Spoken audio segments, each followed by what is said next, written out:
kepuasan kami waktu kami menikmati Engkau. Dan biarlah lewat firman-Mu pagi ini, Tuhan menyingkapkan, mengingatkan, menyadarkan, bahkan Tuhan menegur setiap kami. Untuk kami boleh tetap fokus di dalam jalan-jalan-Mu Bapa. Di dalam nama Tuhan Yesus kami mengucap syukur. Kami siap belajar bersama firman-Mu. Sama-sama katakan amin. Sekali lagi beri tepuk tangan buat Tuhan kita yang dahsyat. Haleluya. Haleluya. Bapak saudara, kalau kita sudah ada dalam satu hadirat Tuhan, ketika kita menyembah Tuhan, kayaknya gak pengen berhenti ya Bapak saudara ya. Tapi waktu terus berjalan Bapak saudara. Ya, Bapak Ibu senang sekali boleh bersama kembali dengan Bapak Ibu saudara di tempat ini. Ya, terima kasih kepada Pastor Hensan, Pastor Vince yang telah memberi kesempatan kepada saya untuk boleh melayani di tempat ini. Beberapa waktu yang lalu, tepatnya ketika hari ulang tahun atau sebelum hari ulang tahun, berarti pencurahan Roh Kudus ya. Dan hari ulang tahun persis ayah saya ya, gembala senior, pendeta senior, pendeta John Rusli, Pastor Hensan melayani di tempat kami. Benar ya waktu itu ya? Ya, saya harus pastikan lagi, takutnya salah. Ya, tetapi dari pesan firman yang disampaikan waktu itu, ya, saya ingat membahas tentang GPS ya. Ya, saya percaya bahwa hari-hari ini, Bapak Saudara, ya, ada begitu banyak jalan yang kita nggak mengerti. Saya mau tanya, siapa yang sekarang begitu yakin kalau ke kota besar, yang selama ini Bapak Saudara nggak pernah datang, tapi yakin Bapak Saudara sampai tujuan? Angkat tangan. Karena pakai apa Bapak Saudara? GPS, ya kan? Ya, dulu Bapak Saudara kita masuk kota Jakarta ini, ya rasanya setengah mati takut sampai harus sewa orang yang ngerti gitu ya, setirin. Kita kebergantungannya sama seorang yang biasa nyetir masuk Jakarta, ya. Ya meskipun mungkin sekarang kita juga kadang butuh untuk karena mungkin kita harus meeting, kita harus ketemuan orang atau supaya nggak terlalu capek. Tapi Bapak Saudara sekarang orang merasa yakin. Kenapa Bapak Saudara? Karena dia tahu jalannya. Nah hari-hari ini Bapak Saudara, kalau kita mau sadari ya betapa pentingnya kita melekat kepada Tuhan dan kita memiliki pengharapan yang penuh. Ya kalau saya sempat tonton, saksikan beberapa bagian dari YouTube ibadah Bapak Saudara di tempat ini, mulai dari Bapak Gembala, yaitu harapan yang terbelenggu. Wah, sepertinya pengen lepas nggak bisa keluar gitu ya, seperti terhambat. Kemudian Pendeta Yabes ya, 2 tema pengharapan di dalam Yesus dan jangan takut, jangan khawatir ya. Dan kemarin Saudari Dela ya, bukan ibu kan ya, masih saudari ya. Saudari Dela menyampaikan tentang living hope yang saya percaya bahwa dari setiap firman Tuhan yang Bapak Saudara telah dengarkan, telah menguatkan setiap kita. Nah saya sampaikan ke Pastor Hensan, waduh ini kalau tematik kemudian bagian terakhir itu plus minus. Plusnya adalah saya tinggal kasih kesimpulan ya. Minusnya berarti saya bahannya sudah diborong biasanya di awal ya. Makanya saya kemarin ngontek Dela, saya ingin pastikan supaya saya nggak numpuk dengan yang lain gitu ya. Dela saya bisa dikasih share PPT-nya ya kan, kasih PPT-nya. Saya mau lihat, oh ya puji Tuhan. Saya kira ini akan menjadi closing yang baik di minggu terakhir. Bapak Ibu, begitu banyak orang yang hari-hari ini menghadapi tekanan dan menjadi stres. Dan isu tentang mental health sedang begitu kuat, betul nggak? Ya. Dan itu tidak hanya mengganggu orang-orang tertentu saja. Semua kelompok usia, bahkan yang mungkin secara usia harusnya tidak terlalu stres. Sekarang sedikit-sedikit ngomongnya stres aku. Mental health, Bapak Saudara, terganggu jiwanya. Kita sering baca berita, tidak lagi usia-usia yang dewasa saja, tapi banyak anak-anak, ya, orang-orang muda yang stres, Bapak Saudara. Beberapa waktu lalu ketika saya melayani di kota Sragen, setelah ibadah pagi, saya diajak oleh wakil gembala, ya, kunjungan ke panti jompo ya. Pernah ke sana sih. Bagus itu ya. Panti asuhan, panti jompo ternyata ada bonusnya. Panti untuk rehab orang gila, Bapak Saudara. Saya masuk ke situ. Jadi satu tempat itu ada panti asuhannya, ada panti jomponya, bonusnya buat orang gila. Saya masuk ke situ tak lihat. Ternyata yang nom-nom banyak, Bapak Saudara. Ya. Waktu baru masuk pintu, Bapak Saudara, ada seorang yang siap. Sudah dipesanin dulu. Ini mantan orang gila yang sudah sembuh. Nah, nanti di dalam ada satu security lagi. Lah itu belum sembuh. Ya, bawa peripitan, celananya pendek kemana-mana. Ngikutin terus Bapak Saudara. Nanti kalau diikutin jangan takut katanya. Jadi Bapak Saudara, saya masuk ke situ. Saya lihat, wah pelayanannya luar biasa. Tapi yang miris adalah ternyata banyak orang muda yang gila Bapak Saudara. Coba lihat kanan kirinya, di sini nggak ada yang gila kan ya? Ya, karena tugas kita untuk menjangkau yang gila. Amin Bapak Saudara. Nah, jangan saling menuduh ya. Ya, baik Bapak Saudara. Nah, kadang-kadang tekanan itu membuat segala sesuatunya sampai orang hatinya remuk, retak, kayaknya sudah tidak berdaya, nggak bisa apa-apa gitu Bapak Saudara. Nah, kita akan belajar dari kebenaran firman Tuhan, di mana kita tahu begitu banyak hari ini suara-suara yang menyedihkan, ya, suara-suara yang memilukan, krisis yang berkepanjangan, ya, masalah belum selesai muncul masalah baru, Bapak Saudara. Ya, kita pikir hanya karena wah itu di Amerika calon presiden ditembak kena kupingnya, gitu kan? Kok kena kupingnya toh, gitu ya? Ya, itu bukan urusan kita. Kena kupingnya dan kita baik-baik aja Bapak Saudara. Keadaan dunia apapun itu ditentukan. Di belahan manapun sedang terjadi apa, di sini juga ngefek sekarang Bapak Saudara. Bukan hanya berita-berita atau jaringan internet yang cepat, apalagi sekarang nggak ada alasan untuk daerah yang belum ada BTS ya. Belum ada jaringan tiang BTS-nya. Sekarang pakai apa? Starlink ya. Starbucks keliling. Oh kan ya besar ya. Starlink itu loh alat ya, saya lihat di internet harganya kisaran berapa ya? 6-7 juta, 6. Ya karena salah satu rekan kami kuliah di pedalaman Kalimantan, kalau dulu kuliah biarpet, lampu mati, listrik padam, dead. Nanti nggak lama dia ngabari, tolong sampaikan dosen kita ya, sebentar lagi saya ke kick out nih dari Zoom gitu ya. Kenapa? Biasa lampunya mati gitu ya.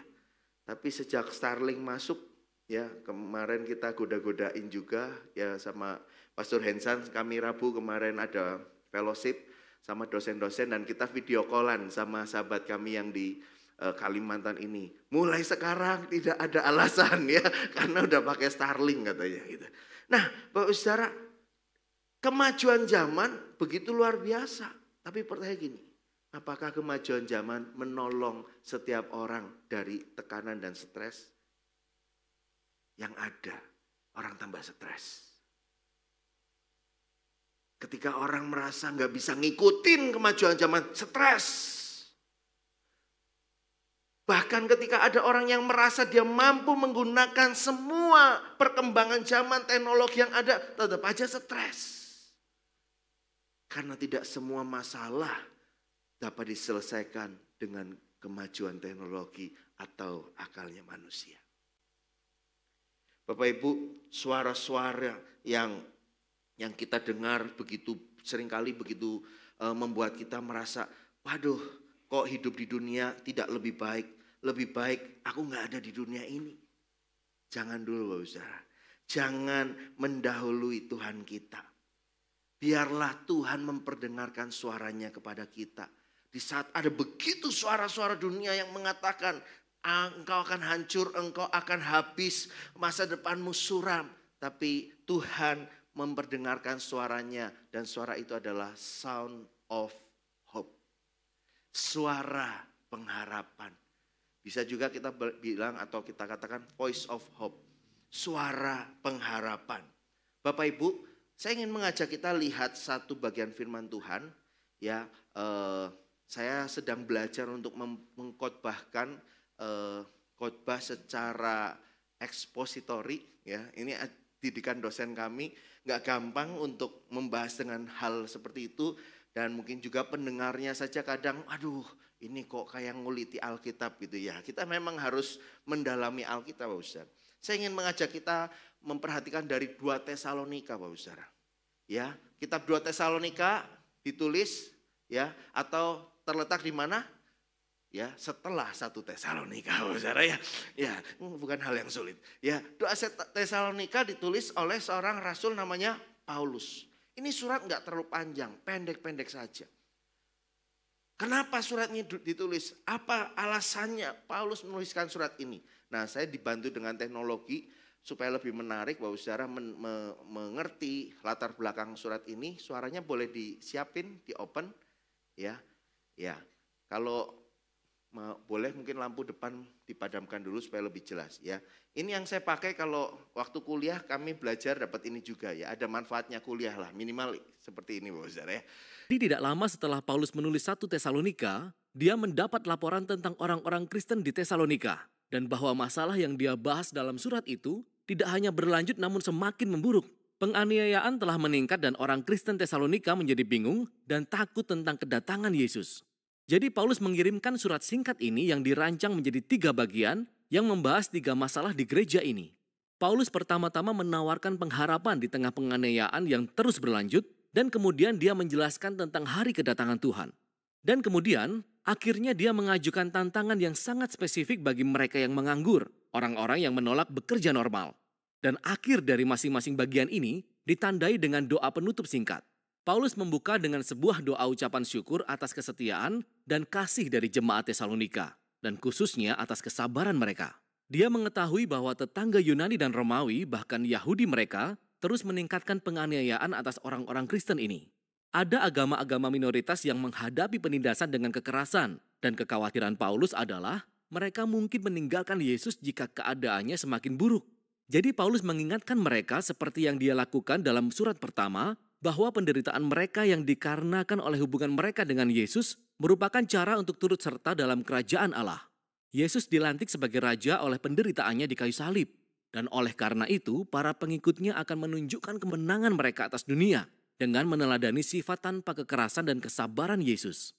Paulus juga mengingatkan mereka bahwa ini tidak akan berlangsung selamanya. Ketika Yesus datang, dia akan membawa keadilannya untuk menanggungkannya kepada orang-orang yang telah menindas mereka dan menumpahkan darah orang yang tidak bersalah. Secara khusus, dia berkata bahwa hukuman mereka adalah dijauhkan dari hadapan Tuhan dan dari kemuliaan kekuatannya.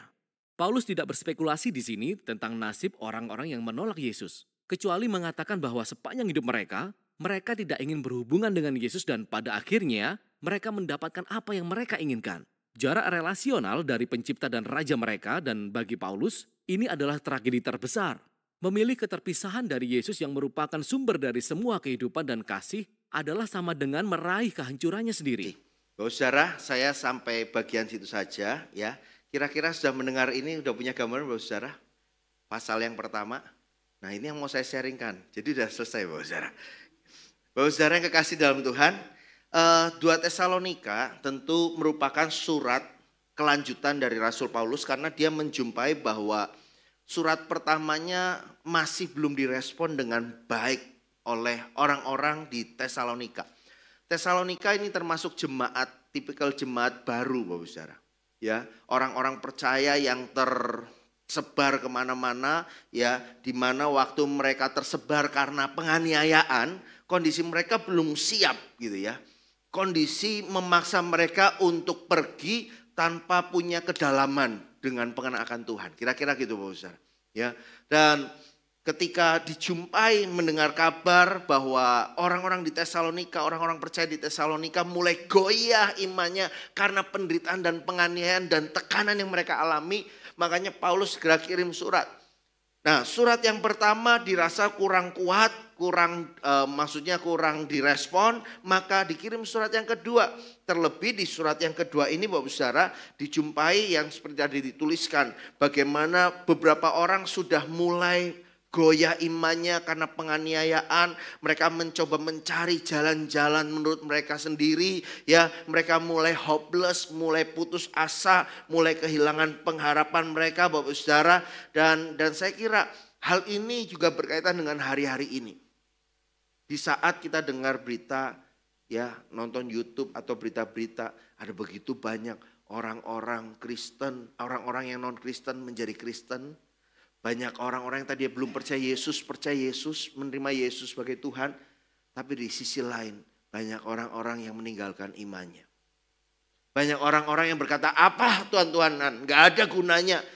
Aku udah minta sama Tuhan, aku udah doa, saya sudah puasa, saya sudah melakukan segala sesuatu. Ya Tuhan gak jawab apa yang saya mau.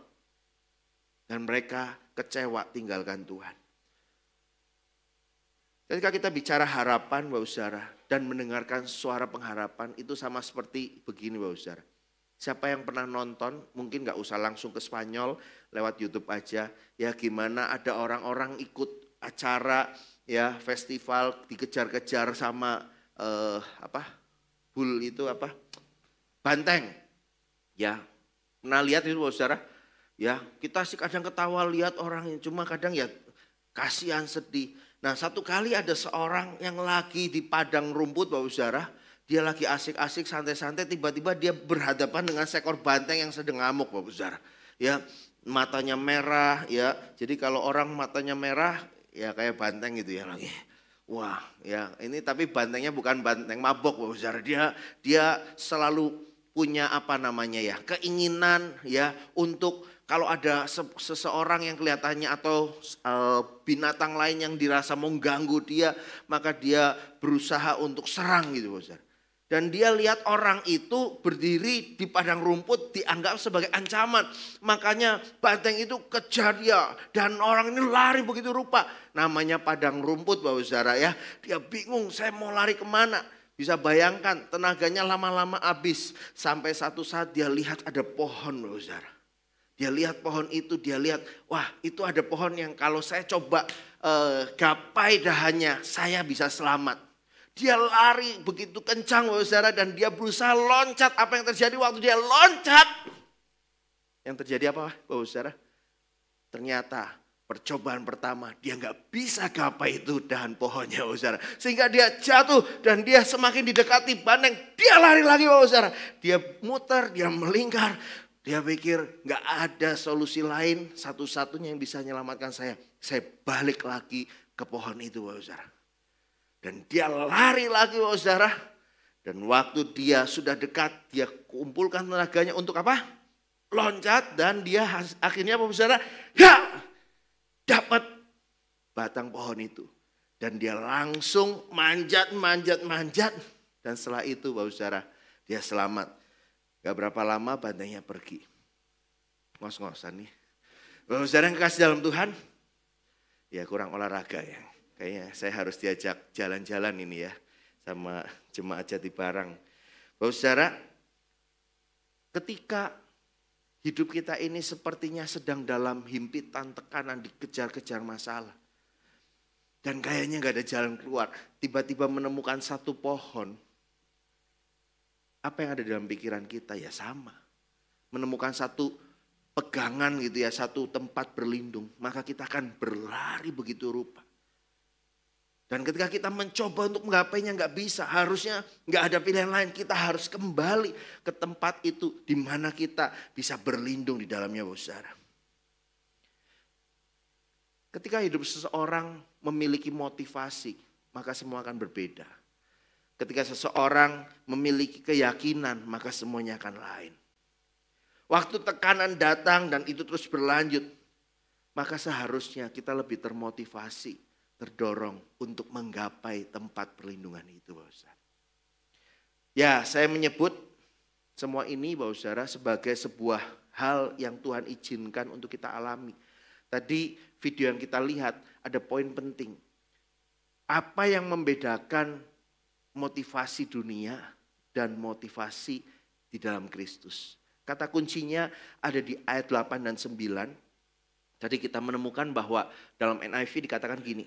Dia akan menghukum mereka yang tidak mengenal Tuhan dan tidak menaati Injil Tuhan kita Yesus. Mereka akan dihukum dengan kehancuran abadi dan diasingkan dari hadirat Tuhan dan dari keagungan kuasanya. Bapak Ibu Saudara, saya mau dasari tujuan atau harapan hidup kita harus dasarnya di dalam Kristus, Bapak Saudara.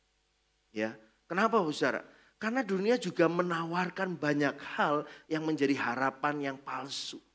Tadinya saya mau kasih judul khotbahnya adalah harapan sejati dan harapan palsu, Bapak Saudara. Tapi tak pikir-pikir, wah, lebih enak di kuping didengar itu kayak Sound of Hope. Ya keren ya, Inggris-Inggrisan setitik ya Bapak Saudara ya. Nah Bapak Ibu, harapan sejati yang Tuhan kasih sama kita adalah lewat kematiannya kita mempunyai kepastian. Amin Bapak Saudara. Kita punya kepastian di tengah ketidakpastian. Kita punya jaminan di tengah situasi yang tidak baik-baik saja. Bapak Ibu, 2 Tesalonika ini mengajarkan kepada kita. Sama seperti jemaat mula-mula, saya coba renungkan, saya bayangkan gimana nasib jemaat di Tesalonika. Jumlah mereka enggak terlalu banyak. Mereka tidak sekuat orang-orang di Korintus. Kalau orang di Korintus itu banyak orang-orang pinter, banyak orang terpandang, banyak orang-orang yang ekonominya bagus, banyak orang-orang yang punya jabatan, punya status-status penting di pemerintahan, kira-kira gitu ya. Tapi orang jemaat Tesalonika adalah orang-orang yang tidak terlalu nampak, tidak punya kekuatan di mata banyak orang. Jadi ketika mereka terhimpit, kadang mereka mulai membanding-bandingkan mungkin ya dengan orang-orang yang lain. Ya nasib kami kan beda sama jemaat yang di sana, kondisi kami kan lain. Situasi kami di sini kan beda sama di sana. Bapak Ibu suka dengar ketika kita ngasih tahu sama orang dan orang itu bilang sama kita kayak gini.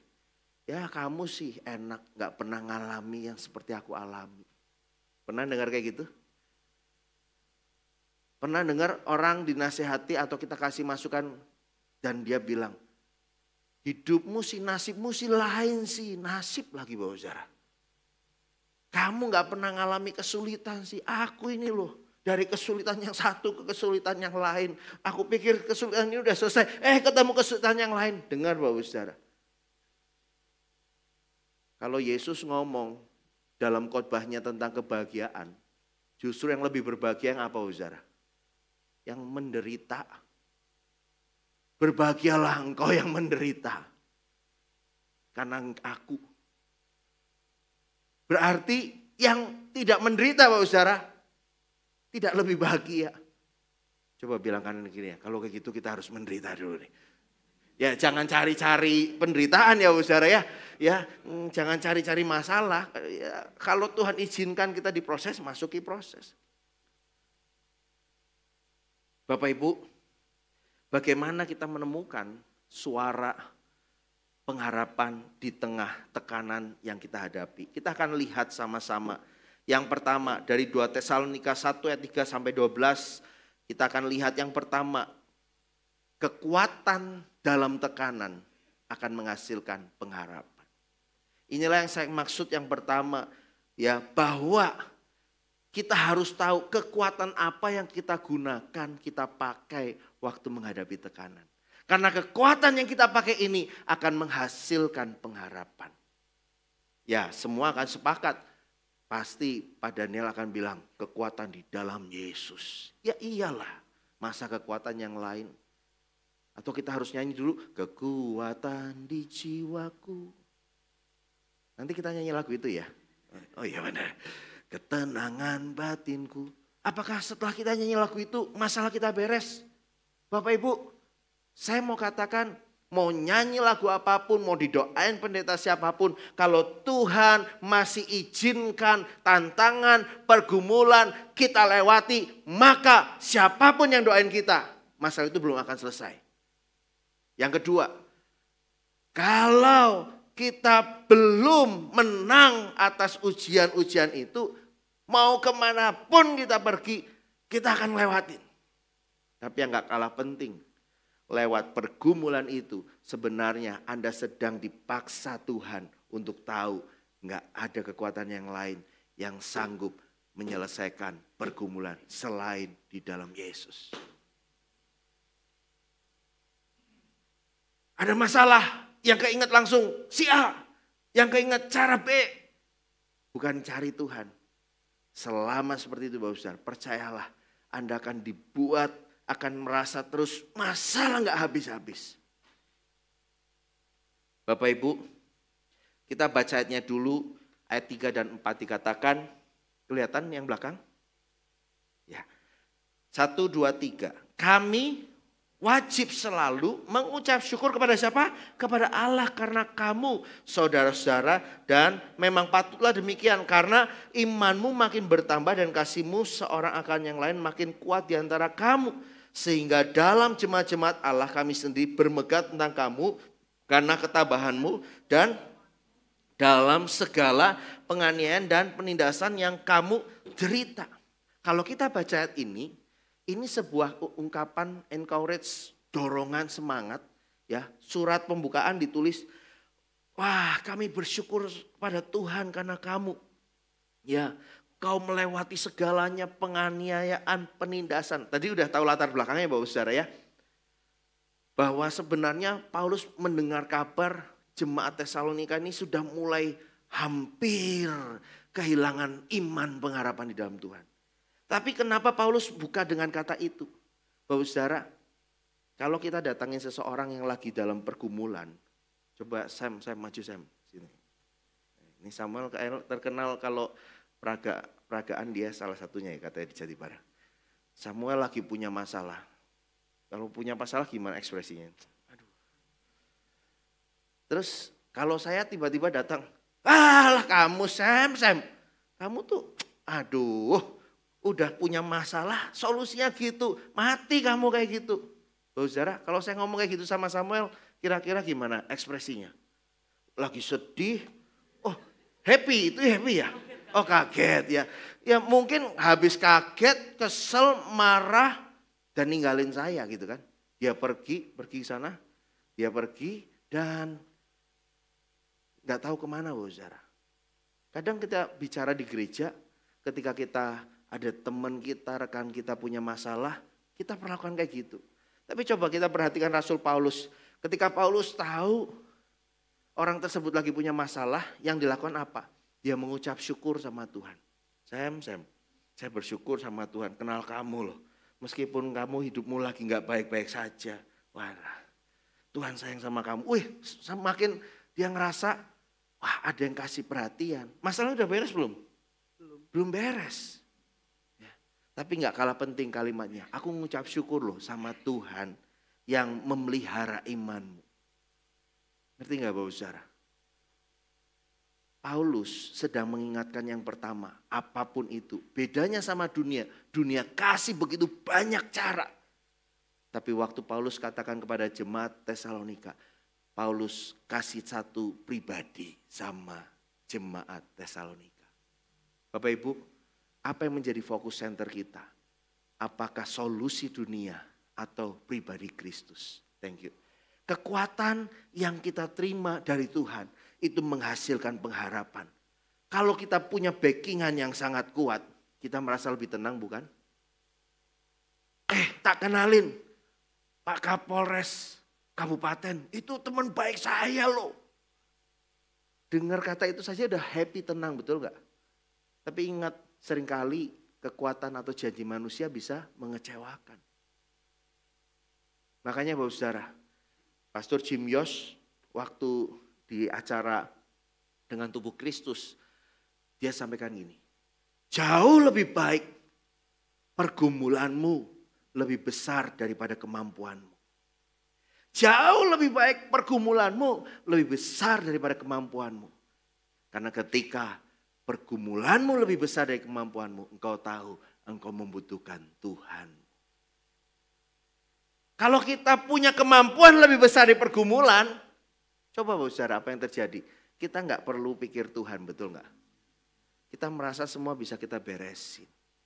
Jadi yang pertama, kita perlu kekuatannya Tuhan. Nah yang kedua Bapak Saudara, proses dalam tekanan menghasilkan pengharapan. Kalau kita sudah dapat kekuatannya Tuhan, Bapak Saudara jangan berpaling dari kekuatan itu. Kekuatan itu kita perlukan untuk apa? Untuk membawa kita di dalam proses itu Bapak Saudara. Jadi jangan dibalik, kita bilang Tuhan mana Tuhan gak tolong saya. Justru waktu kita terus melekat mengandalkan Tuhan, kekuatan Tuhan akan nampak dalam proses itu. Buktinya apa? Siapapun hari ini engkau yang ada di tempat ini, Anda di tempat ini datang semua karena kekuatan Tuhan. Meskipun kau melewati proses yang tidak mudah. Amin, Bapak Saudara. Bapak Ibu, proses yang kita hadapi menurut Rasul Paulus di ayat yang kelima. Suatu bukti tentang apa? Adilnya penghakiman Allah yang menyatakan bahwa apa? Katakan sama-sama. Kamu layak menjadi warga kerajaan Allah. Kamu yang sekarang menderita karena kerajaan itu. Dengar saudara yang kekasih. Engkau hari ini menderita itu bukan karena dikutuk Tuhan. Engkau hari ini menderita ngelewatin pergumulan tekanan. Bukan karena dosa-dosa dan pelanggaranmu. Satu kali kami besuk seseorang. Dan orang itu bukan orang jauh. Masih ada hubungan keluarga sama kami. Lalu waktu kami besuk, dianya nggak kenapa-kenapa, baik-baik saja. Pasangannya yang sedang sakit, usahanya sedang nggak baik-baik saja. Terus dia bilang ini, mungkin kami lagi dikutuk Tuhan ya. Weh, jangan berpikir gitu Bapak Saudara. Firman-Nya berkata tidak ada lagi kutuk dan hukum atas setiap kita, amin. Sebab semuanya sudah dipatahkan di atas kayu salib. Jangan mau ditipu sama si jahat yang berkata bahwa penderitaan hari ini karena akibat dosa, akibat pelanggaran, dan akibat kutuk. Kalau Bapak Saudara belum pernah didoakan pelepasan ya atau dilayani tentang hal-hal ini, monggo silahkan kepada Bapak Gembala dan tim. Tetapi saya mau kasih tahu begini, bahwasanya Anda didoakan itu bukan karena sampai hari ini terkutuk. Cuma doa itu adalah untuk mengingatkan, menyadarkan status kita adalah orang-orang yang telah dibenarkan oleh Kristus. Mulai hari ini katakan kanan kirinya, engkau bukan budak dari si jahat. Engkau bukan lagi budak dari si jahat. Anda sudah dibebaskan oleh Kristus Yesus di atas kayu salib, amin. Dia telah memberikan kemenangan supaya apa? Anda dibawa kembali dan saya dibawa kembali kepada rencana yang semula di mana Tuhan ciptakan kita dan kita mengalami pemulihan itu Bapak Saudara. Proses membawa setiap kita untuk semakin lebih mengenal siapa Tuhan kita. Dan karena proses, percayalah Anda akan menjadi lebih kuat dari hari sebelumnya. Bapak Ibu, saya ingat satu kali ada pengalaman membaca sebuah buku dan di situ ada ilustrasi bagaimana ada nelayan-nelayan di daerah timur laut Bapak Saudara, mereka menangkap ikan-ikan kod dan dijual ke pasaran Bapak Saudara. Ya, ikan kod itu lumayan mahal ya, vitaminnya banyak khasiat yang baik ya mengkonsumsi ikan. Jadi bukan hanya Ibu Susi saja yang berkata demikian, ternyata memang orang dunia mengatakan makan ikan bagus. Nah, ikan kod termasuk yang buat itu minyak ya, Scott emulsion itu ya.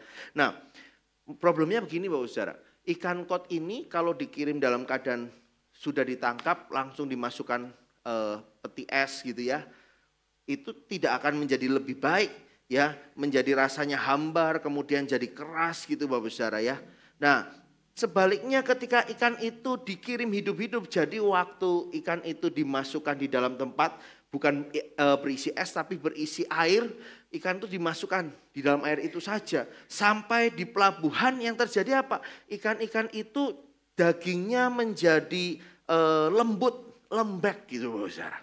Ya, tidak sekeras waktu mereka ditangkap, maksudnya tidak sekenyal waktu ditangkap.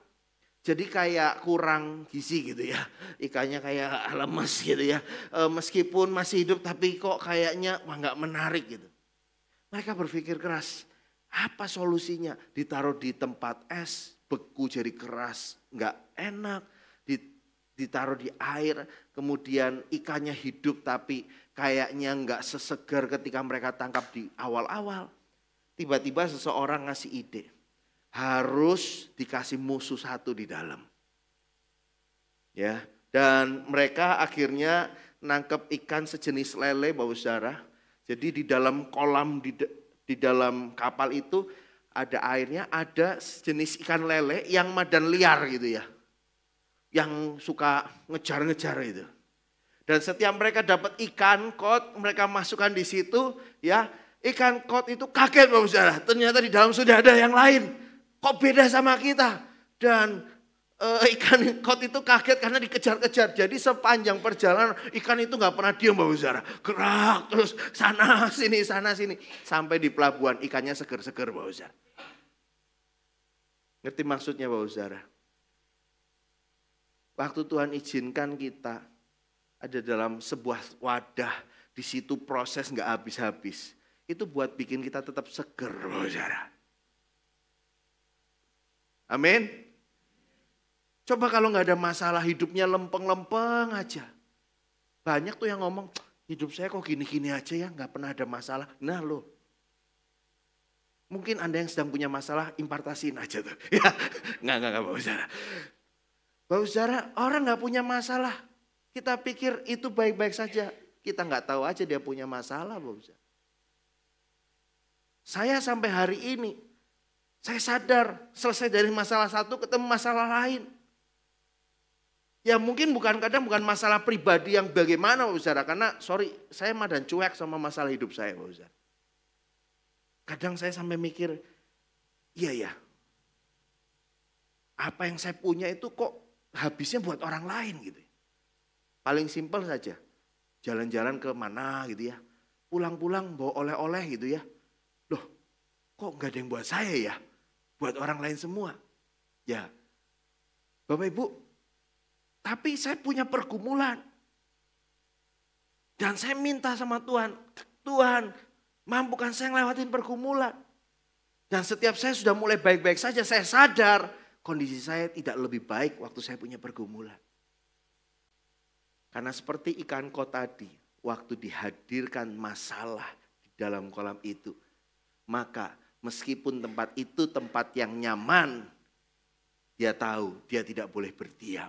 Dia harus terus gerak menghindari satu musuh itu. Bapak Ibu, kalau kita merenungkan ya, waktu Tuhan membawa kita melewati proses, percayalah Anda tidak dibiarkan menjadi semakin lebih lemah. Tapi tujuan Tuhan adalah membuat kita menjadi lebih baik. Hidup kita lebih kuat, lebih solid. Ya, tekanan itu tidak selalu berarti keburukan. Tekanan himpitan itu juga merupakan jalan Tuhan supaya kita apa? Menuju kepada tujuan.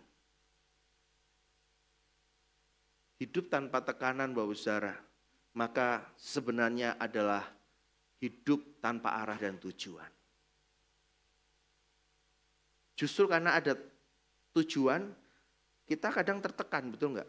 Misal, ya kemarin malam kami habis meeting nih. Ya kan, jadi jam berapa ya? 9:30, kurang mungkin 10:30 kali ya. Ya kan, nggak tahu mampir dulu apa enggak saya nggak ngerti ya. Tapi kan, wah, udah mau selesai rapat ada lagi gitu kan, ada lagi. Nah, saya bisa aja pamit, tapi kalau ketua yayasannya kan nggak bisa pamit kan, nggak enak kan, harus closing gitu. Bapak Saudara, setiap rapat yang ada itu bukan selalu baik-baik aja, betul nggak? Rapat tuh untuk bicara apa sih? Ada masalah. Tapi karena kita tahu kita mau ke satu tujuan Bapak Ibu Saudara. Jadi pergumulan-pergumulan kita adalah cara Tuhan untuk membuat kita tetap fokus kepada tujuan yang Tuhan kasih. Karena begitu banyak orang kehilangan tujuan bukan ketika hidupnya dalam tekanan. Justru banyak orang kehilangan tujuan waktu hidupnya tidak ada masalah apapun. Yang ketiga Bapak Saudara, waktu kita sudah tahu kekuatan kita siapa dan kita mau berhidup dalam proses, maka kita akan membentuk satu habit, satu karakter yang baru, yaitu apa? Hidup yang dibawa damai. Kedamaian dalam tekanan itu juga akan menghasilkan pengharapan. Masalah boleh begitu rupa, kesulitan boleh begitu rupa kita hadapi Bapak Ibu. Tapi ketika kita setia mengandalkan Tuhan dan setia dalam prosesnya, lama-lama akan terbentuk satu karakter, yaitu karakter pendamai. Bukan hanya pendamai bagi orang lain, tapi berdamai dengan diri sendiri. Anda tidak lagi benci sama dirimu, Anda nggak lagi benci sama pasanganmu, Anda nggak benci sama keluarga, Anda nggak lagi benci dengan keadaan yang sedang kau lewati. Karena Anda tahu bahwa dalam proses itu Tuhan hadir, Tuhan memberi kedamaian. Kita lihat ayatnya Bapak Saudara. 2 Tesalonika 1 ayat 6. Sebab memang adil bagi Allah untuk membalaskan penindasan kepada mereka yang menindas kamu. Tuhan tahu kok. Kita nggak perlu ngomong, Tuhan belalah saya, balas itu orang. Nggak usah ngomong gitu Ustaz. Kalau Tuhan balas seseorang, Tuhan balas untuk membawa kebaikan. Bukan buat kita saja. Tuhan mau balas orang itu dengan kebaikannya Tuhan. Supaya orang itu juga kalau Tuhan izinkan, dia mau mengenal kasih Tuhan. Amin Bapak Saudara. Pernah ngalami itu? Anda dianiaya orang, tapi akhirnya orang itu hari ini bersama-sama dengan saudara. Bahkan mungkin orang itu ada di tempat ini bersama saudara. Tuhan pakai orang itu, ya kok lihat kan istrinya, bukan ditindas istrinya toh. Ya, Bapak Saudara, saya suka guyon sama jemaat. Tahu nggak orang yang paling memproses saya, yaitu yang di sebelah saya. Bapak Ibu, Anda melihat saya baik-baik saja bukan? Anda melihat gembala Bapak Saudara baik-baik saja? Oh enggak. Gembala Bapak Ibu Saudara baik-baik aja. Tapi yang paling memproses saya adalah waktu saya hanya berdua sama istri saya. Bu Vince mantep-mantep. Dan kemarin istri saya nanya saya begini. Kita pernah ngobrol waktu itu, manggil saya yang gitu ya. Yang waktu itu kita ngobrol di mana ya? Kayaknya ngomong gini, saya ngomongin. Di mana-mana jarang wanita yang minta maaf dulu. Itu saya ngomong gitu ya. Jarang wanita yang minta maaf dulu. Malahan seringkali yang terjadi adalah pria-pria disalahkan. Yang bisa cuma minta maaf. Tapi begitu terus. Lah saya keluarin statement itu waktu itu. Oh waktu itu saya bilang kami lagi pemuritan, ada sepasang suami istri yang dimuridkan, ada satu orang yang lagi kami ngelatih memuridkan. Jadi kami 6 orang. Dan semua cowok di ruangan itu bersepakat, ya betul, jarang cewek yang minta maaf dulu. Gitu kan. Nah, istri saya biasa, wah nggak benar itu gitu. Tapi kemarin hari Jumat, dia khotbah di ibadah wanita Bapak Saudara. Modelnya santai, ngobrol-ngobrol, dan dia mengeluarkan, dikasih tema tentang apa yang tidak disukai pria-pria. Katanya gitu. Rupanya dia pakai itu Bapak Saudara. Dia bilang, pria-pria katanya tidak suka kalau wanita tidak cepat minta maaf. Gitu kan. Apa-apa pria yang minta maaf duluan. Ini yang ngomong istri saya di depan para wanita. Dan survei membuktikan, semua wanita berkata, iya benar, jarang kita yang minta maaf dulu. Ya, saya ngomong ini bukan mewakili Bapak Gembala Bapak Saudara, ya, atau pria-pria di sini. Tapi memang survei berkata demikian, tapi saya percaya bahwa kita orang-orang yang telah ditebus Tuhan, baik pria maupun wanita, sesuai firman-Nya, cepat-cepat terlebih dahulu minta maaf. Amin. Oh, yang amin kok cuma Ibu Vince ya. Amin Bapak Saudara. Bapak Ibu, memaafkan gak ada ruginya kok. Ya. Dimaafkan itu tuh baik. Tapi meninggalkan satu beban Bapak Saudara. Ya. Kalau pasanganmu melukai, melakukan yang salah. Dan engkau menunggu mereka minta maaf Bapak Saudara. Kasihan deh lu. Kenapa Bapak Saudara? Anda tuh bukan hanya terluka dengan perkataannya. Tapi ngarep kapan ini orang minta maaf. Dan seperti survei tadi. Seringkali pria-pria nunggu, kapan ki bojoku ngomong saya? Gak ngomong-ngomong.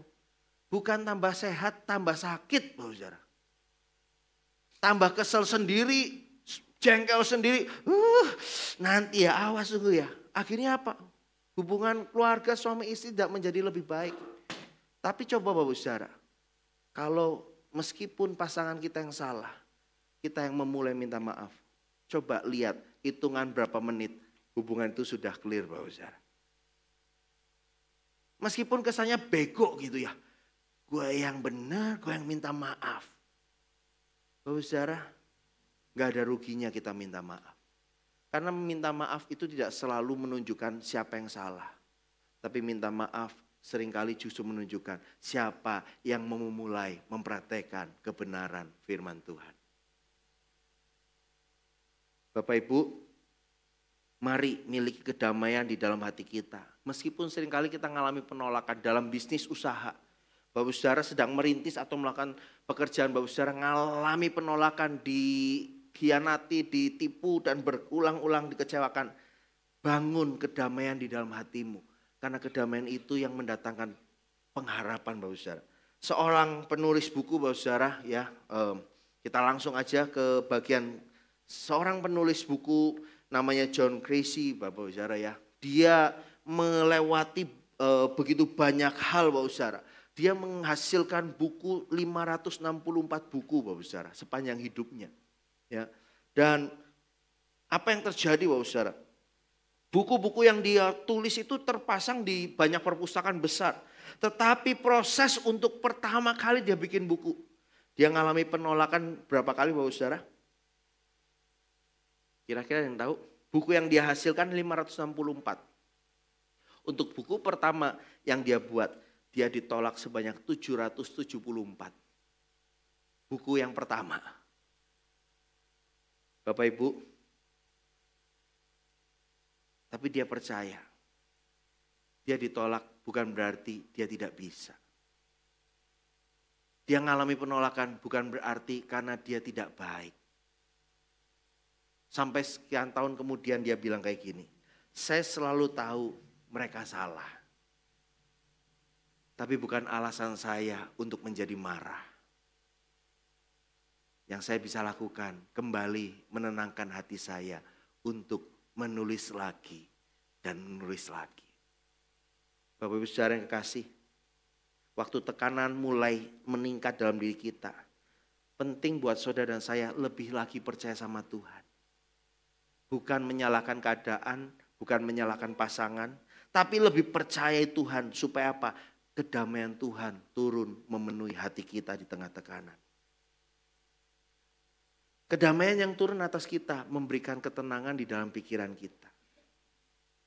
Pikiran yang tenang membuat kita melakukan pilihan-pilihan, tindakan-tindakan yang benar. Amin Bapak Saudara. Coba, makanya kan ada pesan, kalau lagi marah, lagi emosi, lagi kesel, jangan ambil keputusan apalagi ambil tindakan. Itu akan menjadi keputusan atau tindakan yang paling salah yang pernah kita lakukan. Yang terakhir, ya biasanya kan sampai 3 ya Bapak Saudara. Kali ini saya kasih yang keempat, terakhir, benar-benar terakhir. Janji Tuhan dalam tekanan menghasilkan pengharapan. Bagian ini saya mengulangi apa yang Bapak Gembala sampaikan di awal. Benar ya, ada satu kalimat itu perkataan Tuhan. Bapak Ibu, Anda sudah berkata, Tuhan, aku menggunakan kekuatanmu, aku mau rela melewati proses, aku mau Tuhan menaruh perasa damai yang melampaui akal dan pikiran di dalam hidupku Tuhan. Tapi saudara ngerasa, ya gini lagi. Ingat Bapak Saudara, janjinya tidak pernah salah dan dia tidak pernah mengingkari janjinya. Tuhan akan mengawal kita dengan janjinya sampai kita menghasilkan pengharapan yang kuat di dalam dia.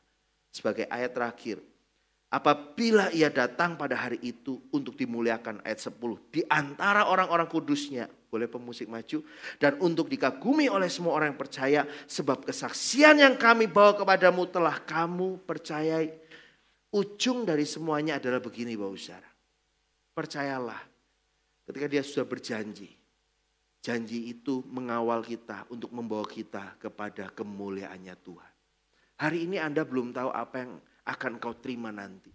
Tapi percayalah, Tuhan telah menjanjikan hari depan yang penuh harapan. Ya, Pujian lama berkata, janjimu seperti fajar pagi hari yang tiada pernah terlambat bersinar. Bapak Ibu, kita nggak tahu sampai kapan kita hidup. Tapi yang kita tahu, kalau besok kita bangun, matahari masih muncul. Amin. Kita nggak tahu pergumulan dan tantangan apa yang akan kita alami, saudara. Tapi percayalah, dia tidak pernah tertidur dan dia tidak pernah terdiam. Dan dia tidak akan membiarkan engkau sekali-kali jatuh tergeletak jauh melampaui kekuatan. Bahkan kalau seakan-akan itu engkau sudah tidak sanggup, maka Allah hadir untuk menguatkan dan menjadi jawaban bagi hidup. Dan kau akan lihat di situ, itulah kemuliaan yang Tuhan nyatakan. Saya undang kita bangkit berdiri. Satu kalimat dari seorang yang bernama Johnny Erickson Tada. Hal terbaik yang dapat kita harapkan dalam hidup ini adalah pandangan sekilas pada kenyataan cemerlang di depan. Namun pandangan sekilas saja sudah cukup untuk meyakinkan hati kita bahwa penderitaan dan kesedihan apapun yang saat ini menyerang kita tidak layak dibandingkan dengan apa yang menanti di cakrawala. Bukankah Tuhan Yesus dalam kehidupannya 3,5 tahun, dia melewati banyak pergumulan. Dia Tuhan yang mulia. Dia tinggalkan surga yang mulia saja, itu sudah masalah buat dia. Tapi dia terus menatap bahwa ada cakrawala, ada kemuliaan yang akan dinyatakan pada akhirnya. Karena ya Bapak Saudara, bawa hidupmu pada Tuhan. Katakan kepada Tuhan, Tuhan, aku mau mendengar adanya suara pengharapan di telingaku, di hatiku, yaitu yang daripada Tuhan. Tuhan, terima kasih Tuhan. Terima kasih Tuhan, terima kasih. Ini kami bejana-Mu Tuhan. Ini kami Tuhan, kami mau mengiring seumur hidup kami Tuhan. Bahwa kami masuk di dalam hadirat, bahwa kami untuk terus ada di dalam Engkau Tuhan. Kekuatan di jiwaku, ketenangan di batinku ada dalam hadirat. Ada dalam hadirat-Mu, ku menyembah-Mu. Tersungkurku di kaki, oh, tersungkurku di kaki-Mu, rasakan hadirat-Mu, rasakan hadirat-Mu.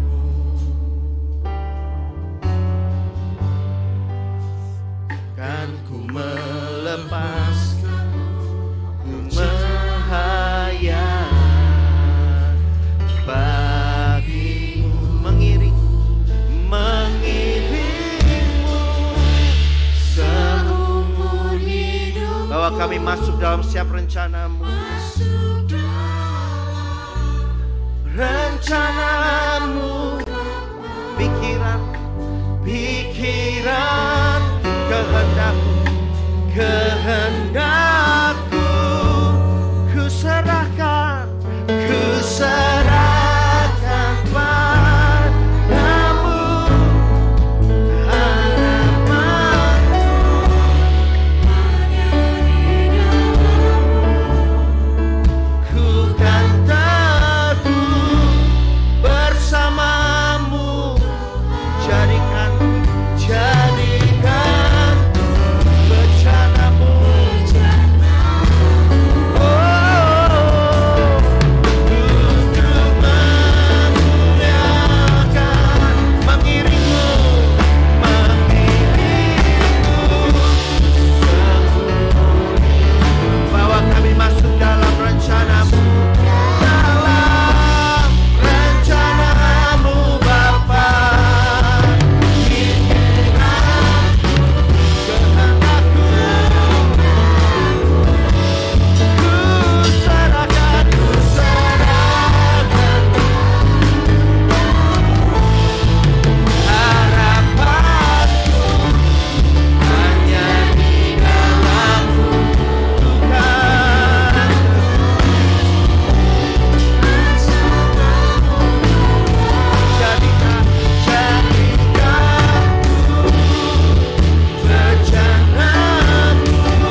memuliakan Tuhan lewat kehidupanmu? Boleh angkat tangan Bapak Saudara. Memuliakan Tuhan bukan hanya dengan nyanyianmu, tapi memuliakan Tuhan waktu kau melewati proses-proses pergumulan kehidupanmu. Engkau tetap dapat berkata, Tuhan, aku mau tetap memuliakan Engkau. Meskipun proses yang aku lewati gak gampang Tuhan. Meskipun rasanya Tuhan aku ingin menyerah, tapi aku ingin tetap memuliakan Tuhan. Sama seperti Paulus berkata kepada jemaat di Tesalonika, aku boleh melihat di tengah penganiayaan dan himpitan yang kau alami, imanmu boleh terjaga. Sebuah pengharapan yang terus ditaruhkan di dalam hati jemaat Tesalonika. Meskipun kenyataan yang mereka hadapi tidak baik-baik saja, tetapi Paulus mendengungkan selalu suara pengharapan Kristus atas mereka. Dan hari ini dengar, engkau ingin memuliakan Tuhan, syaratnya satu, relakan hidupmu ada di dalam setiap proses itu. Ingatlah, kebaikan Tuhan tidak selalu diukur dengan berkat dan mujizat, tapi kebaikan Tuhan yang terutama arti kehadirannya di dalam kehidupanmu. Ambil waktu sejenak Bapak Saudara. Ketika engkau sudah mulai hopeless, engkau sudah mulai putus asa dengan semuanya, engkau begitu banyak mendengar nasihat-nasihat orang fasik, pernyataan-pernyataan yang memberitahu kanan kirimu sedang tumbang jatuh dengan semuanya. Tapi dengar ini, fokuslah kepada satu kekuatan dan lewati proses itu bersama Dia. Bangun kedamaian di dalam Kristus dalam hatimu dan pegang terus janji Tuhan. Dan engkau akan mulai dengar suara pengharapan di dalam telinga hatimu. Engkau mulai dengar pagi hari ini. Jangan kau takut, jangan kau bimbang. Dia bersama dengan engkau, Dia bersama denganmu, Dia melindungimu. Engkau tidak dibiarkan jatuh sampai tergeletak. Bahkan sekalipun engkau ada di dalam lembah kekelaman, Tuhan berserta engkau. Dialah gembala yang baik, Dia yang menyertai engkau. Dia gembala yang baik, Dia tidak akan membiarkan musuh-musuhmu akan mencengkram dan akan menerkam engkau. Engkau akan dilindunginya. Meskipun musuh itu sudah semakin dekat, tetapi Dia hadir sebagai penolong bagi hidupmu. Haleluya, haleluya. Hampiri Tuhan, sembah Dia. Berseru sama Tuhan. Izinkan suara pengharapan itu kau dengar sendiri pagi hari ini. Ya Tuhan,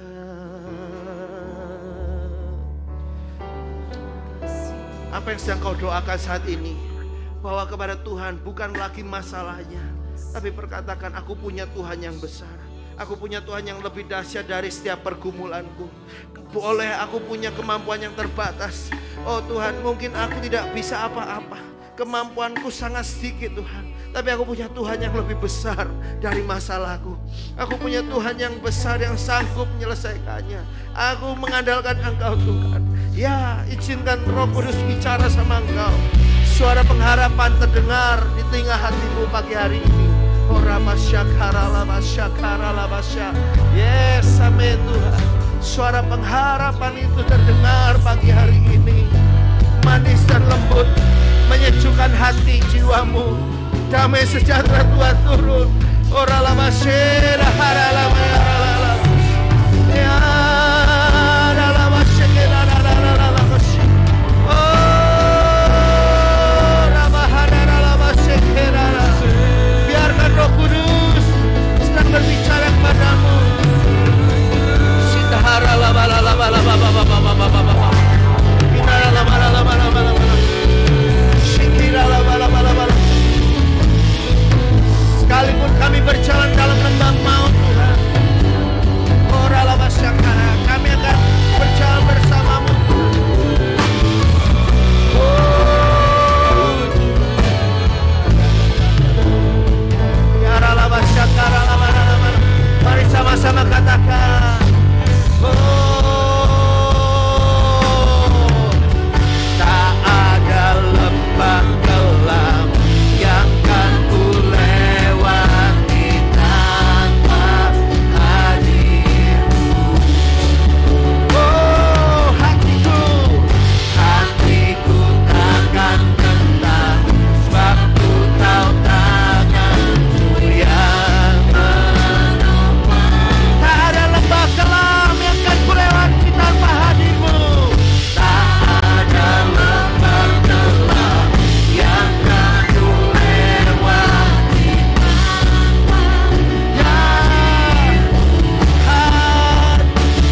Dari Tuhan kami terima kekuatan.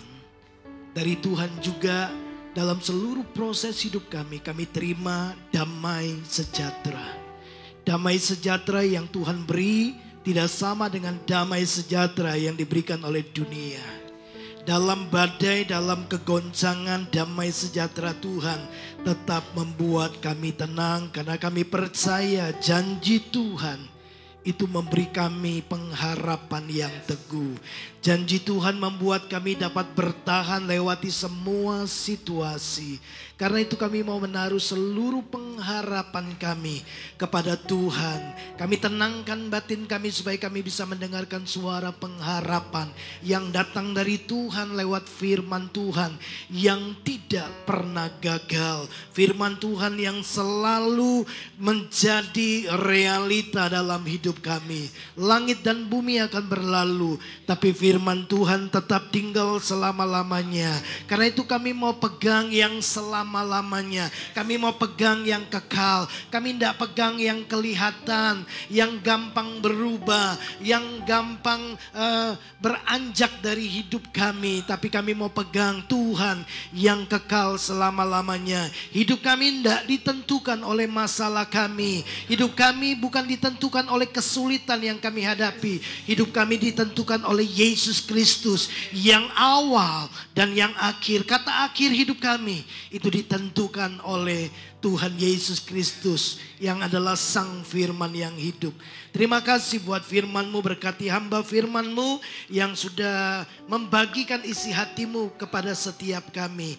Pengurapan-Mu terus ada atas hamba-Mu dan perlengkapi dia dan persenjatai dia dengan beragam-ragam hikmat, pengetahuan dan pengurapan dari tempat yang maha tinggi supaya hidup dan pelayanannya jadi berkat bagi banyak orang. Kami bersyukur buat firman-Mu di dalam dan demi nama Yesus yang diberkati firman Tuhan.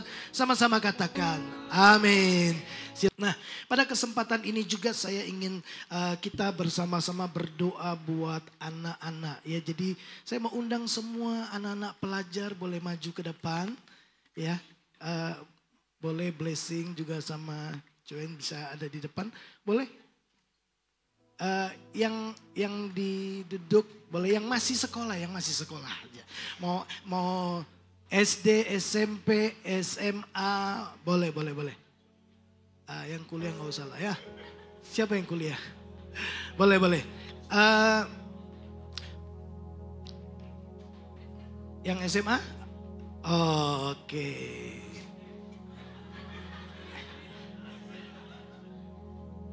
Oke. Bapak Ibu, kenapa saya panggil mereka maju? Bapak Ibu, kita harus akui begini Bapak Ibu. Perjalanan dan perjuangan mereka di waktu-waktu dan musim-musim ke depan itu tidak mudah. Setuju? Tidak cukup hanya pintar. Kita tahu bahwa hari-hari ini teknologi, ya, bahkan perusahaan-perusahaan besar mereka tidak lagi terpesona dengan yang namanya kalau Bapak Ibu kuliah bawa ijazah IP 4 itu, mereka tidak lagi terkagum-kagum dengan hal itu. Karena semua itu bisa dicapai dan dibantu dengan AI. Ya, jadi kepintaran teknologi itu jauh lebih cepat.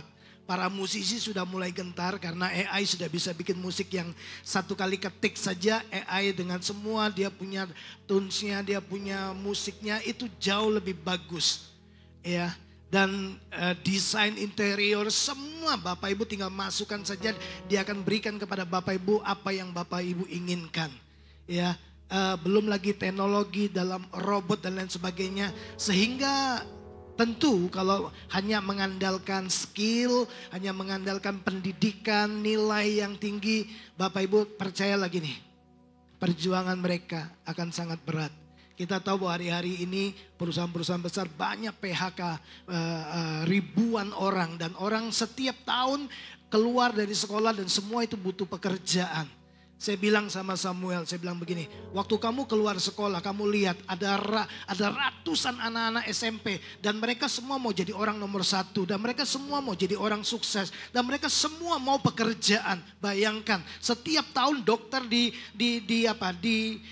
wisuda. Setiap tahun orang-orang IT, semua. Dan semua itu butuh pekerjaan. Sementara lapangan pekerjaan sangat sedikit. Tapi saya mau beritahu, apa yang AI tidak bisa buat, apa yang teknologi tidak bisa buat, itu pengurapan dan hikmat Tuhan. Itu sebabnya kita perlu berdoa buat mereka. Kita mau beritahu mereka bahwa masa depan itu sungguh ada. Dan harapan mereka tidak akan sia-sia. Kalau mereka gagal, itu bukan berarti mereka kehilangan masa depan. Masa depan tetap ada. Yang gagal itu rencana mereka. Tapi rencana Tuhan tetap harus jadi atas hidup mereka. Mereka perlu menjadi orang-orang yang mengandalkan Tuhan. Mereka perlu menjadi orang-orang yang menaruh harapan mereka kepada Yesus Kristus, sumber seluruh hikmat, sumber kehidupan mereka. Karena itu kita mau berdoa buat mereka supaya Tuhan mulai sejak hari-hari ini mempersenjatai mereka dengan beragam-ragam hikmat yang Alkitab katakan itu dicari oleh orang-orang dunia. Ya, orang-orang yang penuh hikmat, orang-orang yang berkarunia, mereka lah yang akan berdiri di hadapan para raja. Itu firman Tuhan katakan. Ya, jadi Bapak Ibu sebagai orang tua, mari kita betul-betul mempersenjatai anak-anak kita dengan firman Tuhan yang kekal sifatnya. Ya, langit dan bumi akan berlalu. Kalau firman Tuhan itu kekal, kenapa tidak pegang yang kekal? Kenapa tidak pegang yang berkuasa? Ya, yuk kita bangkit berdiri, kita mau berdoa buat anak-anak kita ini. Mereka generasi yang akan menuntaskan rencana Tuhan ya jauh lebih hebat dan lebih besar lagi. Mari angkat tangan kita mau berdoa buat mereka. Bapak, kami berdoa buat anak-anak kami ini. Kami utus mereka ke sekolah mereka. Kami utus mereka ke tempat di mana mereka akan menempuh pendidikan. Mereka terutus oleh kerajaan Allah dengan seluruh support dan fasilitas kerajaan Allah. Itu mempersenjatai mereka, mengawal perjalanan hidup mereka. Mereka bukan hanya mengandalkan pendidikan mereka, tapi ada pengurapan dari tempat yang maha tinggi yang akan mengawal mereka, yang akan menyertai mereka, yang akan memberikan kepada mereka kemampuan. Mereka akan menjadi orang-orang seperti Daniel yang berdiri di hadapan para raja-raja dengan karunia menguraikan kekusutan. Mereka akan kemudian dipersenjatai dengan iman yang besar. Mereka kemudian akan menjadi orang-orang yang menyuarakan suara kenabian bagi bangsa ini, bagi pemimpin-pemimpin, bagi banyak orang. Mereka bukan orang biasa-biasa. Mereka duta kerajaan. Mereka terutus oleh kuasa dari tempat yang maha tinggi, oleh raja di atas segala raja, Yesus Kristus. Karena itu kami mengangkat tangan kami. Kiranya Tuhan melepaskan roh hikmat, roh takut akan Tuhan, roh wahyu kepada anak-anak kami ini. Mereka akan menjadi teladan bagi banyak orang. Hikmat ilahi itu akan menuntun mereka. Kebenaran-kebenaran firman Tuhan akan terpatri dalam roh dan hati mereka. Dan dengan diam-diam firman-Mu katakan, Engkau memberitahukan hikmat kepada mereka. Sehingga setiap perkataan mereka, setiap arahan mereka, setiap nasihat dan pertimbangan mereka akan didengarkan oleh pemimpin-pemimpin besar di bangsa ini. Mereka akan menjadi orang-orang hebat di masa yang akan datang. Karena mereka diurapi oleh Tuhan. Roh hikmat, roh penolong, roh penghibur, roh kudus, roh kebenaran. Engkaulah yang mengawal mereka, memimpin mereka. Mereka akan jadi berkat di sekolah mereka. Kami memberkati anak-anak ini di dalam nama Tuhan Yesus Kristus. Kami sudah berdoa. Sekarang Bapak, kami bersyukur buat ibadah kami. Terpujilah Tuhan di akhir dari seluruh rangkaian ibadah kami. Sungguh Tuhan, Engkau yang dipermuliakan, Engkau yang ditinggikan, Engkau dimasyurkan. Sebab Yesuslah yang menjadi sentral dari semua hal yang kami kerjakan. Terima kasih buat ibadah ini. Kiranya ibadah ini menyenangkan hati Tuhan, mempermuliakan nama-Mu. Terima kasih Bapa di surga, kami bersyukur buat ibadah kami. Mari Bapak Ibu kita angkat persembahan kita di hadapan Tuhan. Bapak, kami bawa seluruh persembahan kami. Dengan rasa syukur kami bawa seluruh persembahan ini. Persembahan syukur, persembahan 1/10 persembahan untuk pekerjaan misi. Semua persembahan ini kami bawa dengan sukacita ke dalam perbendaharaan rumah-Mu. Tuhan memberkatinya. Kami memberikan dengan sukacita di dalam nama Tuhan Yesus Kristus. Sekarang kekasih-kekasih Tuhan, arahkan hatimu, tadahkan tanganmu. Jemaat yang dikasihi Tuhan, kembalilah ke tempat di mana engkau akan berada dan beraktivitas. Engkau terutus oleh kerajaan Allah dari Raja di atas segala raja, Yesus Kristus Tuhan. Kembali untuk menyatakan Kristus dan kerajaannya di tengah-tengah komunitas, di tempat pekerjaanmu. Orang akan melihat Kristus lewat sikap, perilaku, tindakan, bahkan setiap keputusan dan pilihan yang kau buat. Engkau akan menyatakan Kristus. Dan kesaksian Yesus Kristus akan menjadi bagian dalam hidupmu setiap waktu. Engkau pulang membawa berkat Abraham, Ishak dan Yakub. Berkat yang disempurnakan dalam Kristus Yesus Tuhan. Kita pulang terima berkat ini dalam persekutuan Bapa, Anak dan Roh Kudus hari ini sampai selama-lamanya. Setiap kita yang percaya kita diberkati Tuhan. Di dalam nama Yesus sama-sama katakan amin. Selamat hari Minggu, Tuhan Yesus memberkati kita semua.